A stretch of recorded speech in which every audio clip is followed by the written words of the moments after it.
જય દ્વારકાધીશ મિત્રો, આમ જો અમે છે ને આજે કઈક એવી નવીન વસ્તુ બનાવીએ છીએ કે કદાચ કોઈના ઘરે છે ને બનતી જ નહીં હોય.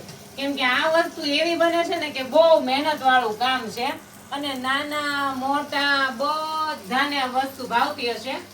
અને આ વસ્તુ બનાવવાનું કારણ એ હતું કે છે ને અમે ઇન્ડિયાથી બહુ બધી આ વસ્તુ લાવીએ છીએ, પણ અમારા મોઢાને એવું ચોલાઈ જાય છે અંદર કે 2 દિવસ છે ને બસ ખાઈ ન શકીએ અને ભાવે એટલી વસ્તુ એમ બને છે. શું ચિરાગ? પાણીપુરીની પૂરી બને છે. એટલે મિત્રો તમે સમજી શકતા છો કે શું બનતું હોય છે અહીંયા હવે. પાણીપુરીની પૂરી બને છે એટલે જો અહીંયા એક કુકરમાં અમે ચણા બાફાઈ મૂકી દીધા હતા એટલે બફાઈ ગયા છે અને સાથે બટેકાઈ બફાઈ ગયા છે. અને આજે છે ને હિરલે મહેનત વાળી વસ્તુ મારા માટે બનાવી છે એટલે ધન્યવાદ તને. પણ તે બનાવી શું કરવા ઈ કે તે કીધું મારે પાણીપુરી ખાવી છે એટલે તારા માટે સ્પેશિયલ બનાવી. એટલી મહેનત કરતા યાર તો પાછી તો હા, કેમ કે આ છે ને કેવું કે આ નાની નાની પૂરી વણવામાં છે ને બહુ જ જાજી મહેનત થાય. અને મને છે ને પાણીપુરી તો ભાવે જ છે પણ ચૂરણ વધારે ભાવે છે. એટલે મેં કીધું છે ને ઘણી પૂરી ઉપર તાર ભાર ન દેવો એટલે કેવી કે છે ને પૂરી ફૂલે ને એટલે મને છે ને ચૂરણ વાળી થાય તો બહુ જ મજા આવે ખાવાની. અને જો એક ટોપલો આખો તૈયાર થઈ ગયો છે. હા, અને બહુ મસ્ત બનાવે છે. મિત્રો જો કોઈ તમે જર્મનીમાં રહેતા હોય તો છે ને આ ઓર્ડર લે છે એમ કે ઘરેથી પાણીપુરી બનાવી પાણીપુરી નહીં પૂરી બનાવીને ઓલું કરે છે એમ હોમ ડિલિવરી કરી દે. એટલે જે કોઈને તમતાર પૂરી બનાવી હોય ને કોમેન્ટ કરી દેજો તમતારે. એટલે છે ને અમે બધાને ટોટલ કહી દેવું કે ભાઈ કઈ રીતના હોય છે એમ. આ તો ઓલા ટોપલા વાળાને પાણીપુરી ન હોય આપણી અહીંયા ખાવા જવી એવો જ કલર છે આમાં એવો. હા, ત્યાં તો ઇન્ડિયામાં તો કદાચ કોઈ નહીં બનાવતું હોય પણ બનાવતા હોય તો કોમેન્ટ કરજો કે તમે કઈ રીતે બનાવો છો. કેમ કે આ છે ને થોડુંક મહેનત વાળું કામ છે ને આપણે ત્યાં જલપુરી ને એવું બધું બહુ સરસ રીતે મળી રહી છે. ત્યાં તો હું તૈયાર મળી જાય ને પૂરી એટલે કોઈ મહેનત ન કરે ને એવી. હા, એ ચોટી ગઈ મારી પૂરી. એ સારું કહેવાય કે ભાઈ બધી પૂરી ફૂલે છે એટલે અહીંયા જેની માસ્ટરી હોય ને એને ખબર હોય એમ લોટ નું માપ ને બધું. એટલે છે ને મિત્રો આ નડે નહીં ને ખાવામાં હેલ્ધી. હમણાં છે ને અમે પ્રોપર કેવી બધી પૂરી બની જાય પછી તમને બતાવીએ. અને છે ને હમણાં બધો મસાલો ને આ બધું રેડી કરવાનું છે પણ મેઇન મહેનત છે ને પૂરી બનાવવામાં છે. બાકી પાણી કે મસાલો કે એમાં કોઈ જાતની મહેનત નથી એમ. એટલે જો 2 ટોપલા રેડી થઈ જાય ને પછી મસ્ત ખાવા બેસી જવાનું છે. કોમ્પિટિશન કરશું. હા, કોમ્પિટિશન કરશું. જો પણ એમને આ પાણીપુરી શું કરવા બનાવ ઓલી નથી ભાવતી તૈયાર આવી તળવા વાળી.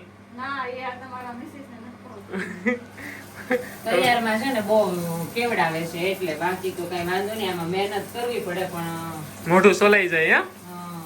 પ્રોપર પાણીપુરી બનાવી નાખી છે તો વિડીયોમાં બન્યા રહેજો. હમણાં છે ને બટેકાનો મસાલો પાણી બધું મસ્ત મજા આવી જાય ને એવું બનાવવાનું છે. મિત્રો જો હું છે ને પૂરી બનાવીને ઘડી ખૂતી ને ત્યાં અહીંયા જો મસ્ત પાણીપુરીનું પાણી બનીને રેડી થઈ ગયું. ફુદીનો ને એવું લઈ આવી હતી બધું. અને હવે છે ને બનાવે છે મસાલો. અરે વાહ, સ્મેલ છે ને હું ત્યાં હુતી હતી ને તો મને એવું લાગ્યું મેં તું મિક્સર હમણાં હાલતું હતું. મેં એને કીધું હતું કે મને ઉઠાડજે પણ પૂરી બનાવીને હુતી ત્યાં તો બેણે બનાવી નાખ્યું. અને જો હજી કામ ચાલુ જ છે. પાણીપુરી બનતી હોય એટલે ભાઈ કઈ કેવું ન પડે. શું કેવું હિરલ તારું હે ને?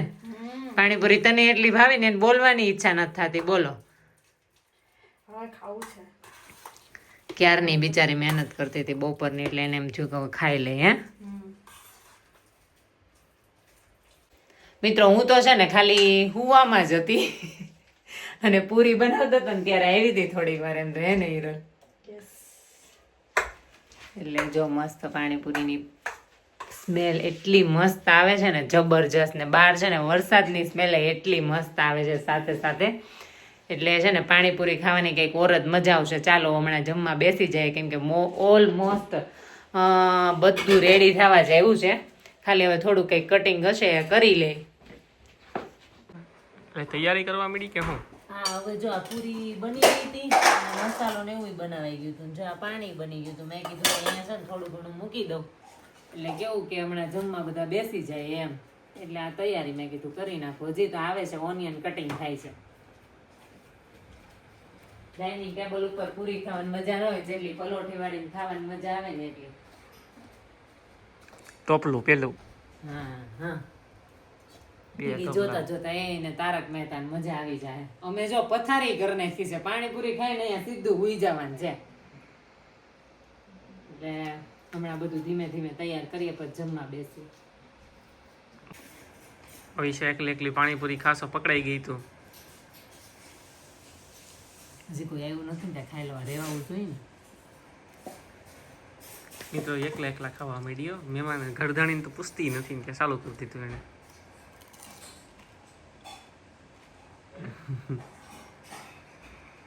કેમ છે? કાંઈ નો ઘટે. હોમમેડ પાણીપુરી હોય તો શું ઘટે હે? હજી ખાઈ લો ફટાફટ. હજી કોઈ આવ્યું નથી ને. જો મિત્રો સોરી સિપાહી પાણીપુરી ખાઈ છે. મહેમાનને તો ખબર નથી. આ તો સોરી સિપાહી પાણીપુરી ખાવા માંડી.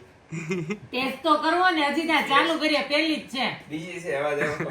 ના ઈ તો હું આમ આમ ટક ટક કરતી હતી. અવાજ આવી ગયો.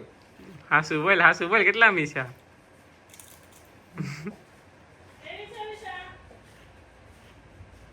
રિવ્યુ દે, મહેનત કરી છે એને. એક નંબર. કાંઈ નો ઘટે. તું આવી જા ફટાફટ. આ પાણીપુરીનો ટેસ્ટ કેવો આવે છે તમને રિયલ કહું? આપણે ત્યાં હીરાબાગ થી આગળ એક કૈલાસ છે, ખબર? મિની બજાર સાઈડ આવે ને, સેમ પાણીનો ઈ ટેસ્ટ છે. કોઈ જાતનો ફેરફાર નથી. બોલો માયલા. કૈલાસ વાળાની પાણીપુરી અમારા ઘરે આવી ગઈ છે. જબરું બન્યું છે. ચિરાગને તો બહુ મજા આવી જાય. એને ઓલી પૂરી બનાવીએ ને એને તળેલી પૂરી પાણીપુરી ખાવી જ ન હોય. એટલી રાડું નાખે ને. આજે તો ઘરે બનાવી નાખી છે. આજે કાંઈ ફેન ફતવા નહીં હાલે. કોઈ જાતની ઢોંગાઈ નહીં હાલે. બધાને કેટલી પાણીપુરી ઉતારશે. ગોથા મારી રહી છે. અને એમાં છે ને પાછી વેરાયટી કેટલી એને કરી છે. અને જો ગળું દહીં એને બનાવ્યું છે. બોલો દહીં છે, સેવ છે, હવે પ્રોપર કાંદો, પાણી. લસણ. દહીં પૂરી બનાવવાની છે. પેલા છે ને જરીક આને માથે આમ જરીક. મોટી સારી થઈ ગઈ, સેવ પૂરી, દહીં પૂરી આટલું હતા. અમે દહીં પૂરીમાં ન હોય તો હાલે, પણ આમાં તો નાખવા જ પડશે. બાંધવાનું થઈ ગયું મિત્રો નાઈટમાં. દાણામાં બાંધવાનું થઈ ગયું છે. હજી અમારે નીચેથી દાણા તોડવા જવા પડે ને એટલે હજી નીચે ઉગ્યા નથી. ઉગી જ ગયા છે, પણ ઉપરથી ડોકા તોડવા પડે. ના એ થોડા તોડી લેવાય ત્યારમાં. જો બોલો હવે એ છે ને દાણા હા ઉપર ઓલા આવી જાય ને પછી એને તોડવાના છે. હવે બધા છે ને જમવા બેસી જાય. હાલો અહીંયા કોમ્પિટિશન ચાલુ કરી દીધું છે આ લોકોએ. જે વધારે ખાય કે એને વાસણ ધોવાના છે પછી. તમે કોમેન્ટ કરીને કહેશો કે ભાઈ આ બે માંથી કોણ જીતશે હે? કોમેન્ટ જરૂર ને જરૂર કરજો, કેમ કે અહીંયા કોમ્પિટિશન મામલો મેદાને પડ્યો છે. અહીંયા ફૂકા હવે આપણે ખાવાનું ચાલુ કરવું પડે ને કે આ કોમ્પિટિશન ના બાને આપણે હાથમાં કઈ નહીં આવે. ડાયરેક્ટ. આ તો લેવા જ મળી છે.